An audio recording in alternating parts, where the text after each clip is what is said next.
और मैं आपको विश्वास दिलाना चाहता हूं कि आपको रेल मंत्री का नाम भी याद नहीं होगा, क्योंकि कोई भी मंत्री अपना काम करेगा तब तो उसका नाम आपको याद रहेगा। अब देश का प्रधानमंत्री जो है वो विदेश मंत्री का काम कर रहा है, दुनिया घूम रहा है। ओह गॉड, ये तो क्रेजी ये जो यार। कन्हैया कुमार जी का मोदी जी और खास तौर पर भाजपा के खिलाफ ऐसा भाषण नहीं सुना होगा आपने। हे हाय हेलो नमस्ते जी, सत श्री अकाल, अस्सलामु अलैकुम। मैं निधि शर्मा इंडिया से। And thankfully north east Delhi की पॉलिटिक्स में कन्हैया भैया का नामांकन हो गया। श्याम रंगीला जी का तो वो भी नहीं हो पा रहा है। वाराणसी में मोदी जी के ऑपोजिट वो अपना एनरोलमेंट करवा रहे थे, बट उनके कोई डॉक्यूमेंट्स को एक्सेप्ट ही नहीं किया जा रहा है। उनको नहीं, बट हम किसी को भी वो एक्सपेक्टेशन नहीं थी कि ऐसा होगा, but it is happening. I know it's heartbreaking. और सच्चाई से हम सबको अवगत हो जाना चाहिए कि किस तरीके की राजनीति हमारे भारत देश में फिलहाल चल रही है। डेमोक्रेसी होती, फ्री विल होती, तो ऐसे नामांकन में दिक्कत नहीं आनी चाहिए थी। धन्य है कन्हैया कुमार जी की माँ कि इतना बुलंद बेटा उन्होंने पैदा किया है। इनको बिल्कुल डर नहीं लगता। सचमुच भरी सभा में ये मोदी जी को नाना प्रकार के नाम से बुला देते हैं, मोदी जी की स्टाइल में। इनका अंदाज जो है वो अलग है और प्राइम मिनिस्टर को जो बातें शोभा नहीं देती वो करते हैं। तो ये तो फिर भी सिर्फ और सिर्फ प्रधानमंत्री जी का जो सच है वो दुनिया के सामने लेकर के आते हैं। ये कोई बहुत अमीर तरीन या पॉलिटिकल बैकग्राउंड वाली फैमिली से नहीं आते हैं, बल्कि हमारी तरह एक साधारण इंसान है। इनके जज्बे को मैं सलाम करती हूँ कि इन्होंने भारत की राजनीति में कदम रखा। हमें अचंभा नहीं, खुशी है कि people like us still have a space in politics of India. एक मजेदार बात आपको बताता हूँ। प्लीज बताइए। लाल बहादुर शास्त्री संविधान लागू होने के बाद 1952 में, संविधान लागू होने के बाद देश के पहले रेल मंत्री बने 1952 में। और लाल बहादुर शास्त्री रेल मंत्री बने, इत्तेफाक देखिएगा। पैदा कहाँ हुए? मुगल सराय में। मुगल सराय स्टेशन का नाम बदला गया, किनके नाम पे रखा गया? दीनदयाल। क्या थे दीनदयाल उपाध्याय?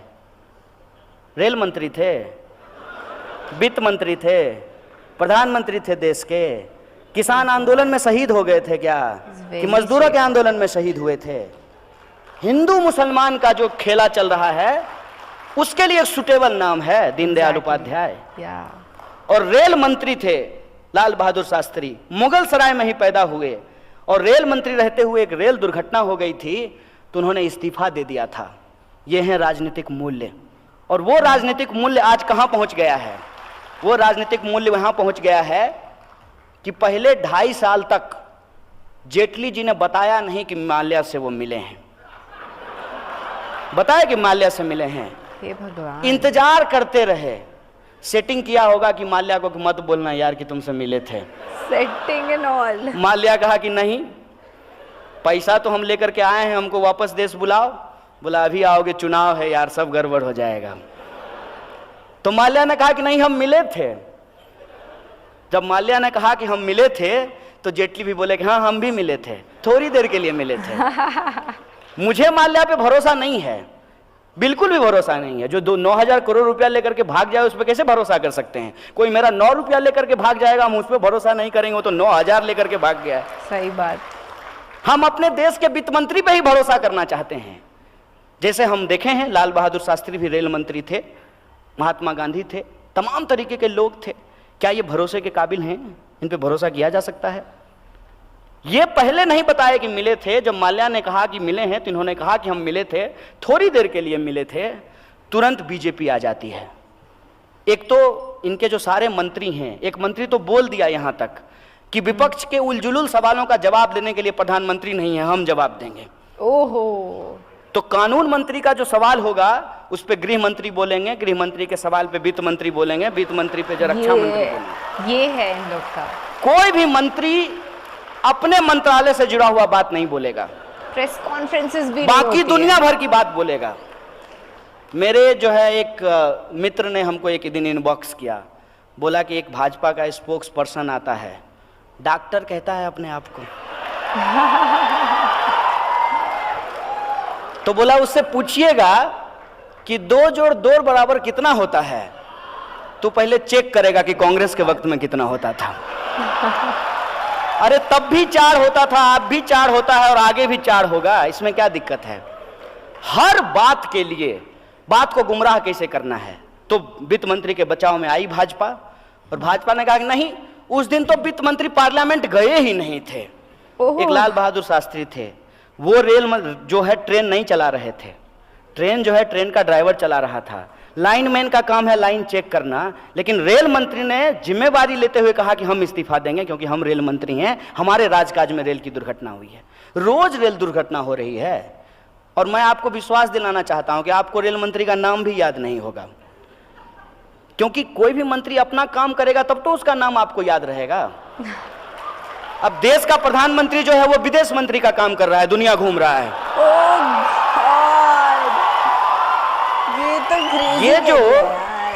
ये जो सिचुएशन है, इस सिचुएशन को आप देखिए और आप समझिए कि सच क्या है, झूठ क्या है।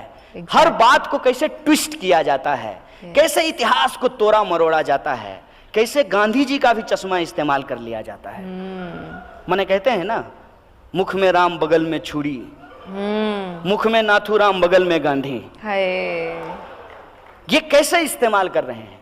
सब कुछ कहेंगे, गांधी जी महान आदमी थे, गांधी जी अपना पखाना साफ करते थे, गांधी जी सादा जीवन उच्च विचार करते थे, और गांधी जी का कोई भी चीज अपने ऊपर लागू नहीं कराएंगे। ना सादा जीवन उच्च विचार लागू करेंगे, ना रूरल इकोनॉमी को लागू करेंगे, ना किसानों की आत्महत्या पे कुछ बोलेंगे, ना गांधी की हत्या पे कुछ बोलेंगे। कोई एक मंत्री, कोई एक बड़ा नेता, कोई एक रेस्पॉन्सिबल व्यक्ति जो खुल करके कहे कि गांधी की हत्या नाथूराम गोडसे ने की, इसलिए हम नाथूराम गोडसे को आतंकवादी समझते हैं, नाथूराम गोडसे को मुर्दाबाद कहते हैं। किसी में हिम्मत नहीं है ये कहने की। और अपनी नाकामी को छुपाने के लिए सारा का सारा दोष जो है वो किसी और के सर पे मढ़ देना है। मसलन कि भाजपा ने कहा कि एनपीए जो है वो तो कांग्रेस के टाइम पे हुआ था, करप्शन जो है वो तो कांग्रेस के टाइम पे हुआ था। कांग्रेस के टाइम पे महंगाई नहीं थी क्या? तब पेट्रोल महंगा नहीं मिल रहा था? अरे किसान आत्महत्या तो कांग्रेस के वक्त में भी होता था। हम स्वीकार करते हैं भाई कि यह सारी समस्या जो है 2014 से शुरू नहीं हुई है, ये हम स्वीकार करते हैं। लेकिन अगर ये आप कह दें कि तू चोर मैं चोर इसलिए चोरी बहुत अच्छा है, ये तो हम मानने के लिए तैयार नहीं है। ये तो जवाब नहीं होता है। तू चोर मैं चोर इसलिए चोरी मुद्दा नहीं है, इसको हम कैसे मान लें, इस देश के नौजवान कैसे मान लें, ये सवाल मैं आपके सामने रख रहा हूं। एनपीए था, करप्शन था, इन जो समस्याएं हैं, इस समस्या से ही निजात के लिए लोगों ने आपको प्रधानमंत्री बनाया, नया सरकार चुन करके लाया। नहीं तो वही लोग कंटिन्यू कर रहे होते, क्या दिक्कत है? अरे कम से कम इतिहास तो झूठ नहीं बोलते ना मनमोहन सिंह, पढ़े लिखे व्यक्ति हैं। कम से कम इकोनॉमी पढ़े हुए थे, इकोनॉमी समझे हुए थे, तो कोई इकोनॉमिक डिसीजन लेते तो डीमोनेटाइजेशन जैसा ब्लंडर तो कम से कम नहीं किए होते। ये तो होता ना। मैं किसी के समर्थन में नहीं बोल रहा हूं। आज जब मैं गांधी की बात कर रहा हूं, लाल बहादुर शास्त्री की बात कर रहा हूं, तो देश में क्या होना चाहिए, लोकतंत्र में क्या होना चाहिए, क्या जरूरी है हमारे आने वाली पीढ़ी के लिए, समानता क्यों जरूरी है समाज के लिए, मैं इस पर बात कर रहा हूं। और ये क्या मतलब होता है? हर सवाल को गुमराह करके आप नेहरू के पास पहुंचा देना चाहते हैं। अजीब बात है। मुझे तो लग रहा है कि इस दिन आप लोग भी इंतजार कीजिए, किसी दिन स्टेटमेंट आएगा मोदी जी का। मोदी जी जैसे कह रहे हैं ना कि इतने सालों का गड्ढा है, 70 साल में कांग्रेस ने जो है इस देश को लूट लिया है, तो उसको ठीक करने में वक्त मिलेगा। एक तो 70 साल जब ये बोलते हैं तब जो है ये उसमें बीपी सिंह को भी जोड़ लेते हैं, अटल बिहारी वाजपेयी के 6 साल को भी जोड़ लेते हैं। और इनका ये मानना है कि अटल बिहारी वाजपेयी का जो 6 साल था उसमें भी कोई काम नहीं हुआ था। उससे भी आगे बढ़ करके कोई इनका समर्थक तो ये जाके कह देता है कि 1100 साल के बाद जो है कि हिंदू प्रधानमंत्री बना है। इस पे विचार कीजिए कि गांधी क्या कहते थे। गांधी कहते थे कि ईश्वर अल्लाह तेरे नाम सबको सन्मति दे भगवान। आज देश का जो प्रधानमंत्री है वो कब्रिस्तान और शमशान की बात कर रहा है। आप हिंदुस्तान की बात कीजिए, आप कब्रिस्तान और शमशान की बात क्यों कर रहे हैं? आपको हिंदुस्तान की बात करने के लिए इस देश का प्रधानमंत्री बनाया गया है, लेकिन आप हिंदुस्तान की बात नहीं करेंगे। ये जो सिचुएशन है, इस सिचुएशन में हमको ये विचार करना पड़ेगा कि हम किस तरीके से देश का निर्माण करेंगे। और देश का निर्माण करने के संबंध में एक इंपॉर्टेंट बात मैं आपको बता दूं, इस देश का जो डेमोक्रेटिक प्रोसीजर है उस प्रोसीजर पे हमको स्टिक होना पड़ेगा। क्या है प्रोसीजर? प्रोसीजर ये है कि पिछली सरकार की जो गलतियां थी उन गलतियों से जनता नाखुश थी और जनता ने पार्लियामेंट्री डेमोक्रेसी में नए लोगों को अपना मत दिया और नए लोगों की सरकार बनी। अब नए लोगों की जब सरकार बनी, वो भी यदि गलती कर रहे हैं, वो भी जो वादा किया वो यदि पूरा नहीं कर रहे हैं, तो उनको भी सत्ता से जाना चाहिए। यही लोकतंत्र है, यही पार्लियामेंट्री डेमोक्रेसी है, ये हमको दिमाग में डालना चाहिए। और ये बात हमारे दिमाग में ना आए, इस दिशा में हम सोच ना पाएं, इसीलिए ये जो आप कहते हैं ना, सच का तो छोड़ दीजिए, झूठ जो है वो इस कदर हमारे दिमाग में घुसाया जा रहा है कि हम सच के इर्द गिर्द भी नहीं पहुंच पाते हैं। और वो क्या है? साफ साफ कहते हैं कि एनपीए कांग्रेस के वक्त में इतना लाख करोड़ हो गया था। होगा, लेकिन आपसे तो हिसाब हम तब का पूछेंगे ना जब आप अप्रैल 2014 से लेकर के अप्रैल 2018 के बीच में 3,16,000 करोड़ रुपया जो है लोन का, कॉरपोरेट लोन का माफ़ कर दिए हैं वित्त मंत्री रहते हुए। ये सवाल तो हम आपसे पूछेंगे ना, कि ये सवाल जो है हम पूछने के लिए इंदिरा गांधी से जाएं, ये सवाल पूछने के लिए हम नेहरू से के पास जाएं, ये प्रश्न है। और ये सवाल जब आप पूछेंगे तो साफ साफ आपको कह दिया जाएगा कि कांग्रेस ने जो गलती की है उसकी वजह से आज जो भी समस्या है वो देश जूझ रहा है। तो कल को अपनी नाकामी छुपाने के लिए प्रधानमंत्री कह देंगे कि पिछले 5 साल में हम कुछ इसलिए नहीं कर पाए क्योंकि हम कांग्रेस के वक्त में पैदा हुए थे। इस बहानेबाजी का क्या मतलब है?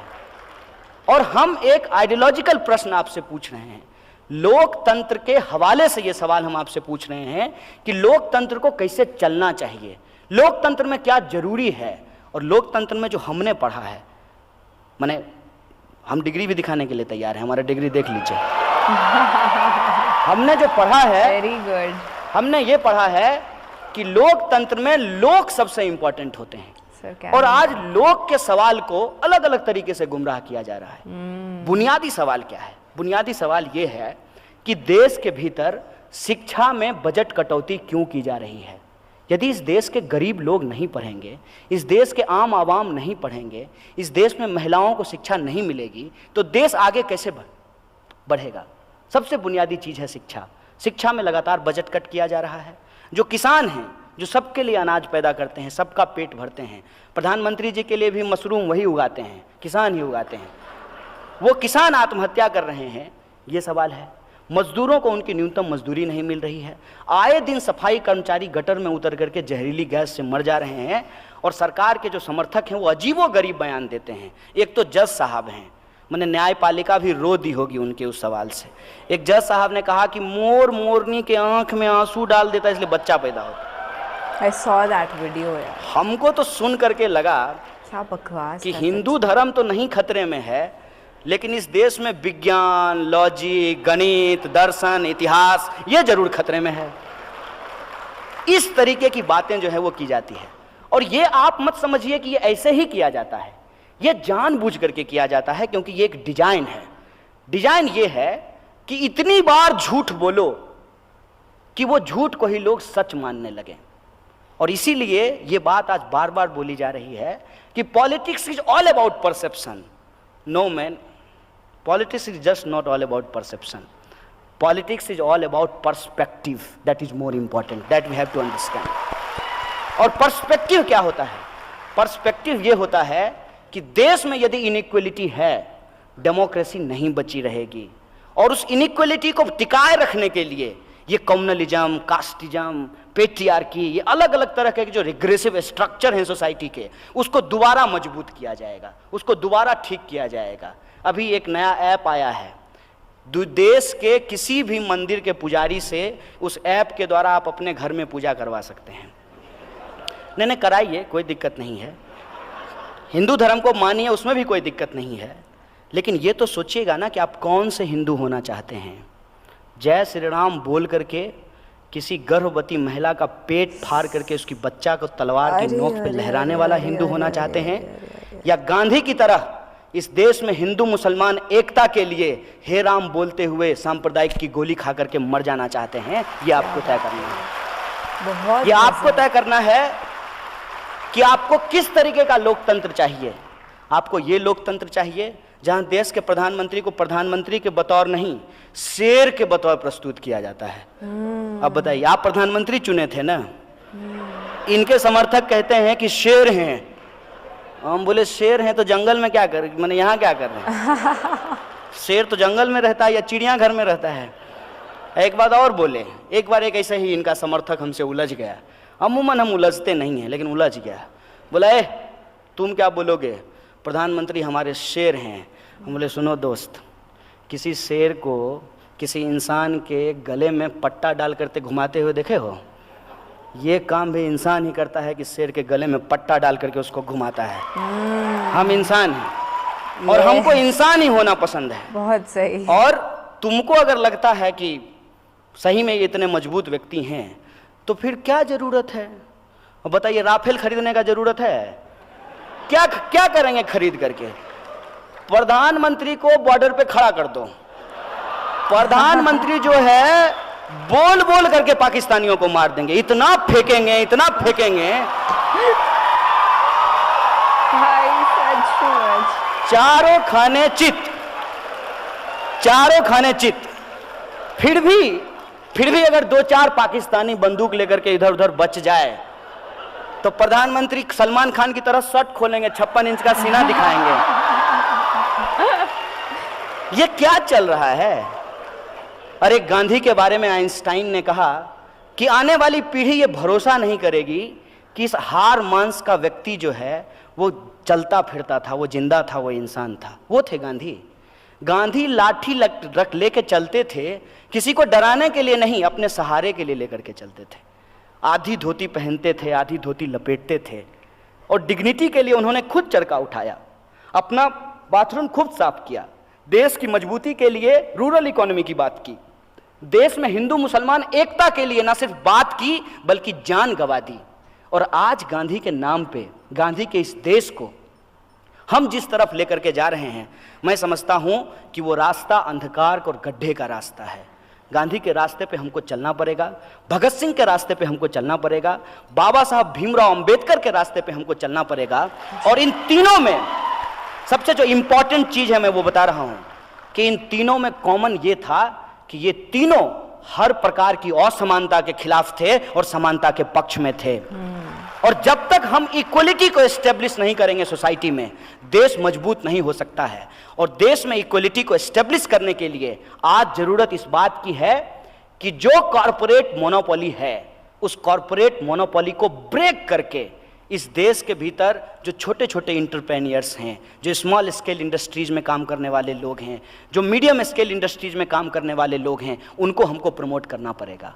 क्या बात है कन्हैया जी। जब हम कॉलेज स्टूडेंट थे तो हम सोचते थे कि यार ये कोई देशद्रोही होगा, क्योंकि जिस तरीके से मीडिया ने इनकी इमेज पोर्ट्रे करी, कभी जेल जा रहे हैं, किसी कंट्रोवर्सी में फंसे हुए हैं, इनको लोग टुकड़े टुकड़े गैंग कह करके बुला रहे हैं। और आज इनको सुनिए, ये है इनकी विचारधारा। हमको असलियत में पढ़े लिखे ऐसे मंत्री चाहिए। एक बार प्रधानमंत्री नरेंद्र मोदी जी ने स्कूल में किसी फंक्शन में वो गए थे अपने कैमरा वगैरह को लेकर के, वहां अनाउंसमेंट कर दी कि 4th कक्षा के बाद मैंने कोई पढ़ाई नहीं करी है। तो इस बयान पर जब बवाल उठा तो उनकी 12th क्लास की मार्कशीट्स निकल कर आ गई, फिर बाद में उनकी डिग्रीज भी निकल कर आ गई, जबकि अपने मुंह से तो वो ये कह चुके थे कि 4th क्लास के बाद कुछ पढ़ाई लिखाई हुई नहीं है। तो इंसान को सोच समझ करके संभल करके बोलना चाहिए, और हम इंसानों को सोच समझ करके संभल करके वोट देना चाहिए। आई रियली होप कि इस वीडियो ने आपकी जिंदगी में एक छोटा सा बदलाव तो क्रिएट किया ही होगा, कहीं ना कहीं आपकी सोच इन्हांस हुई होगी पॉलिटिक्स को लेकर के। हम अच्छी तरह से जानते हैं कि इस राजनीति में पूर्णतः पवित्र तो कोई भी नहीं है, क्योंकि APJ अब्दुल कलाम आज़ाद जी जैसे राष्ट्रपति तो बहुत ही कम एक्सपीरियंस करने मिलते हैं। फिर भी हमारी जिम्मेदारी है कि हम कभी भी किसी के अंध भक्त, अंधे अनुयायी, अंधे मुरीद ना बने। आप अपना और अपने सभी घर वालों का ख्याल रखिएगा, खुश रहिएगा और जागरूक रहिएगा। सत्यमेव जयते। जय हिंद।